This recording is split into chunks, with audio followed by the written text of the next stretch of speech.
I recently played close to 100 new titles in the Steam Next Fest event. I immediately wishlisted like a whole bunch of them, and I've created a series of videos highlighting some of these titles to hopefully share some of the love. The previous parts of the series are in the description down below, but without any further ado, let's jump into some games. First up, we have Stick It to the Stickman, a action beat 'em up by Free Lives and published by Devolver Digital, which essentially has you playing a brand new employee starting his way up the corporate ladder. In this particular case, the corporate ladder being a giant skyscraper with floor after floor of enemies that you have to beat 'em up. The cartoon-based violence is hilarious. I was breaking down a lot while playing this due to the randomness of the fights as you're kicking guys out the windows and people are flopping and falling all over themselves. But basically how it works is you pick a specific discipline each time you start your climb up the corporate ladder or the skyscraper, and this can range from the beefcake, which employs like wrestling based moves and slams on the ground, which can be upgraded to essentially shake the entire building, to the karate master who starts out throwing shuriken and eventually throws out fireballs. The game has a unique sense of style and an awesome sense of humor, and over the hours that I spent with it, and trust me, I spent far too much time with this game than I should have, it was amazing how every single one of these ramps up on a building essentially turns out differently, with some of them being deceptively easy and then coming across a boss that was basically like fighting Neo from the Matrix, to some just turning out into a complete and utter clusterfuck with enemies running at you with chain guns and giant guns coming out of the roof and shooting at you with lasers while you try to dodge all of this and kick everybody out of a nearby window. It's fast, it's funny, it's frenetic, and it's perfect for bite-sized chunks of gameplay, although the main problem is that you'll always have this kind of thing of like, okay, maybe just one more building, just one more run. So I'm really looking forward to this coming out. The only problem I see at the moment right now is that we don't have a clear release date. This is slated for 2023. So if you are able to play this somewhere and try out the demo, I highly encourage you to do that. It is phenomenal and just a whole lot of fun. Next up, we have pretty much exactly the opposite of the previous game, with a strategic simulation title called Manor Lords by developer Slavic Magic and publisher Hooded Horse. The attention to detail and just insane scope of size to behold here is something else, and the slow methodic planning that goes into this as you try to flesh out and build the perfect village while trying to sustain a good economy and access to water and food and all of that is just amazing. Honestly, I wish I spent more time with this title, because that's definitely something that can benefit you with a game of this size and of this type.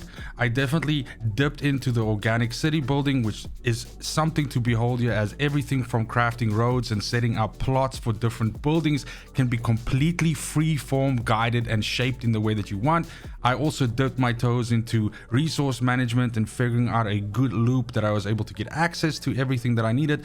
But the one part that I did not spend a lot of time on, if any, was actually the entire medieval warfare system that's built into this game as well, where you can essentially fight real-time tactical battles against other enemies across a battlefield. While I recognize that this is not the cup of tea of every gamer out there, and this requires a specific kind of playing where essentially you have to dedicate a huge amount of time and some planning to this, I would like to also point out the fact that this game is developed by a solo developer, which is probably, besides the insane visuals and the complexity of this game, the most impressive thing about this.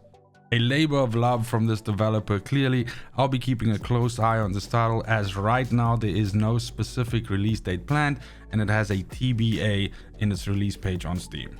Then last for this video is a new action roguelite called Ship of Fools by Fika Productions and published by Team 17, which is a single player co-op experience which certainly borrows a little bit from Faster Than Light. The aim of the game here is essentially traversing the oceans from one side to the other side while fending off creatures and different perils to your pirate ship and upgrading and repairing it along the way. I like the art style and controls, and over the course of my time with this demo, I was able to see that you can get many different items, and essentially, since this is a roguelite, you can basically combo different setups to try and make the most efficient way for your ship to traverse from one side to the other. The only word of caution I would offer here, and I imagine this comes as no surprise to most people, is that this game is probably better suited for co-op play, aka multiplayer, due to the fact that a lot of the activities on the ship require coordination as well as upkeep, specifically like for instance managing the north and the south of the screen in terms of cannon usage, reloading and all of that. And this became a little bit stressful and a little bit difficult as I was playing it by myself, even on the first and the second run through, and I can only imagine that becomes more difficult later on.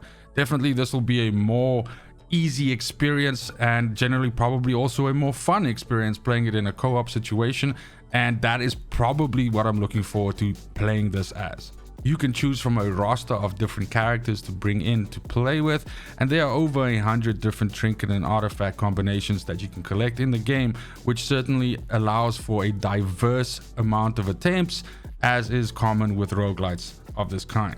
With the release date on the 22nd of November 2022 being super close, that gives you a few weeks to get your party sorted out and get ready to ship out. And that's gonna be it for the video. Thank you so much for watching, especially if you made it this far. Let me know in the comments down below which one of these games has piqued your interest, and let me know some games that I might have missed in Next Fest that you might have tried out and you haven't seen in the series yet.